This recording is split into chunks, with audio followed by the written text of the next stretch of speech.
Hello! Magandang araw mga katulong.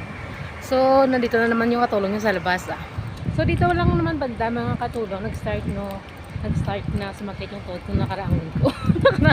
Talagang pinapaalala ko talaga yung sarili ko. Nandito talaga banda. Sumakit ka. Tuhod ko. Ano tayo?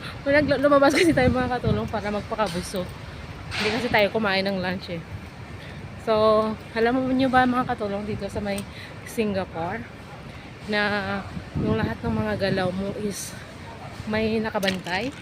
Daig mo pa yung may security guard ka kasi nga hindi lang yung hindi lang yung mata ng mga tao, yung mga phone ng mga tao naka-ready na kapag may na ginagawa kang kababalaghan o yung mali sa buhay mo. Kasi nga kahit saan ka dito pumunta mga katulong, mostly talaga mayroong mga mata. Mayroong mga mata talaga na nakabantay sa iyo.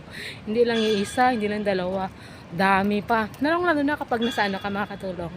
Kapag nasa MRT station ka, siguro pagpasok mo sa may emergency station, may mga 30 lang siguro na mga mata na may nakatingin sa iyo. Hindi lang yung tao na sobrang dami ha. Talagang pa talaga, may mga CCTV talaga na as in grabe yung kasi dito iniisip kasi nila yung yung seguridad ba, yung safety ng ng lahat, diba? Kasi mas iniisip kasi ng dito na yung kapakanan na nakararami kaya kahit na kahit na foreign worker ka man, turista, local, so pantay-pantay yung nila, yung pagbantay ng yung safety dito sa Singapore. May ginagawa dun sa may kabila So parang alam ko na yung yun. May pumanaw. Tapos doon lang ilagay yung yung wake nila. Yun. So kaya nga 'di ba?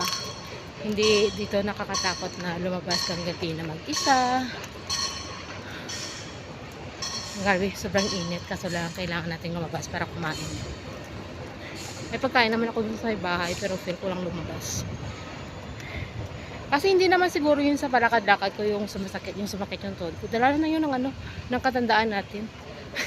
Nakatandaan ng katulong niya. So kaya dito mga katulong, safe ka. Kaya pag kung saan ka man mapadpad, makakabalik ka rin din sa pinanggalingan mo. Basta't wala ka lang ginawang kababalaghan, sure talaga na secured ka dito. Yung seguridad mo is pinapangalagaan.